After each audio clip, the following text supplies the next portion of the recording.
Let's get right into it. Number 9. The appendix. Appendix is like the kid picked last in gym class. It's there, but no one really knows what to do with it.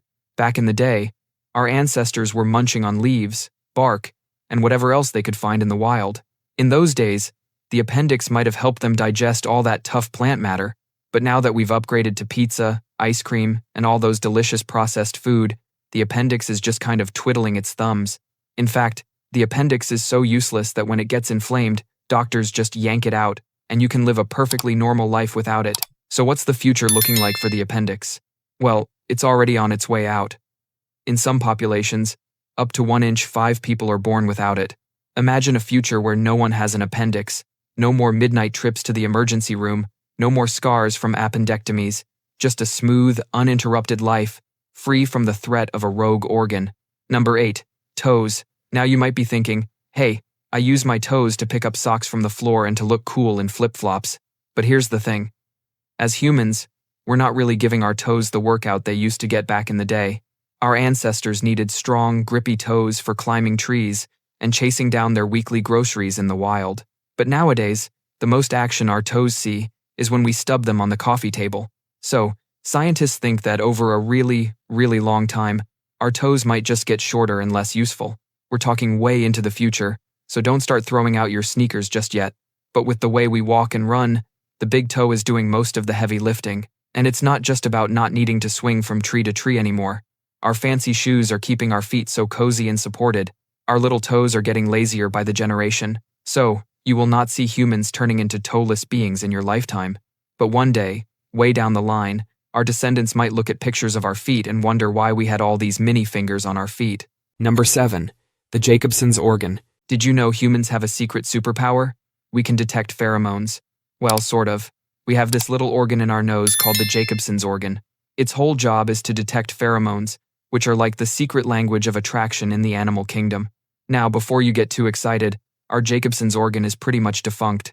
Imagine having a top-secret spy gadget, but the batteries are dead, and the warranty expired 1,000,000 years ago. That's basically what we're dealing with here. But back in the day, when our ancestors were still rocking the caveman look, this little organ was probably a pretty big deal. It might have helped them pick up on subtle scents that signaled things like, hey, I'm fertile, or back off, I'm angry. But as we evolved and got smarter, we started relying more on our other senses, like sight and hearing. We figured out that it's probably easier to just ask someone out on a date rather than trying to sniff out their pheromones. In fact, some people are born without a Jacobson's organ altogether. And guess what? They're doing just fine. It's not like they're walking around wondering why they can't smell love in the air. And even for those of us who do have this little organ, it's not exactly in tip-top shape. It's like having a rusty old car that's been sitting in your garage for decades.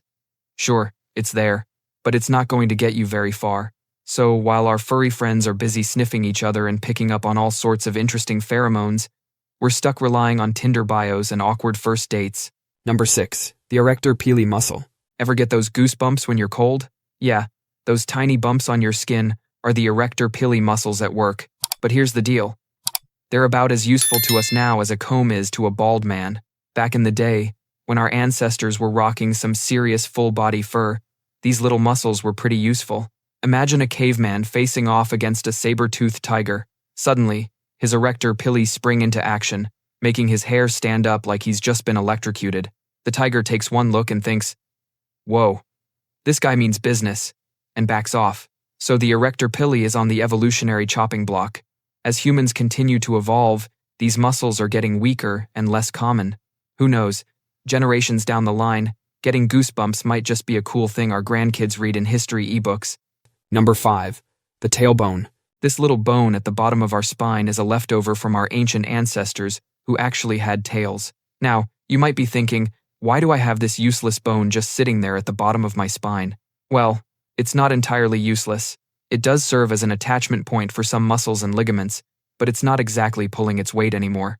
Back in the day, our ancestors used their tails for balance, communication, and maybe even for swatting away bugs. As we evolved and started walking upright, the tail gradually disappeared. Now, it's just a small reminder of our evolutionary past. Sometimes, very rarely, babies are born with a vestigial tail. This is a small, fleshy growth that contains no bone. It's just tissue and blood vessels. It's usually removed surgically after birth. Number 4. The Palmaris longus muscle. This little guy is like the appendix of your arm. It's just hanging out there, not really doing much. In fact, about 14% of people don't even have it. So, what does this muscle do? Well, it's supposed to help with wrist flexion, which is just a sciencey way of saying it helps you bend your wrist.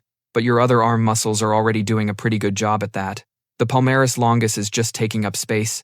Now, why do we have this useless muscle? Well, blame evolution. Our monkey ancestors probably used it a lot when they were swinging from tree to tree, but unless you're planning on giving up your smartphone and moving into the jungle, you probably don't need it anymore. In fact, doctors have already started using the palmaris longus in surgeries. If someone needs a tendon replacement, surgeons can just yoink out this muscle and use it without causing any harm. It's like having a spare tire in your arm. Number 3. Wisdom teeth. These guys show up late to the party, around the ages of 17 to 25, so there's usually no room left for them. That's why they cause a lot of problems, like pushing your other teeth around to make room for themselves. Our ancestors needed these extra chompers to grind down plant tissue, raw meat, and whatever else they could forage, because they weren't dining on smoothies and soft-serve ice cream like us. Plus, they were losing teeth faster than a hockey player, so having a few spares popping up in adulthood was pretty handy. But today, our diets have gone through a major overhaul. We're cooking our food, cutting it into bite-sized pieces, and frankly, we're babying our teeth so much that we don't really need these evolutionary leftovers anymore. Our jaws have gotten smaller too, because we're not spending all day chewing tough foods, which means there's even less room for our wisdom teeth. So these days, more and more people are being born without wisdom teeth. Number 2. The auricular muscles. You know how some animals, like cats and dogs, can move their ears to listen for sounds? Well, humans have muscles for that too. They're called the auricular muscles, and they're the reason why some people can wiggle their ears. But most of us can't actually use these muscles. Scientists think that our ancestors might have used these muscles to help them locate sounds in the wild, but as we evolved, we started relying more on our eyes and less on our ears.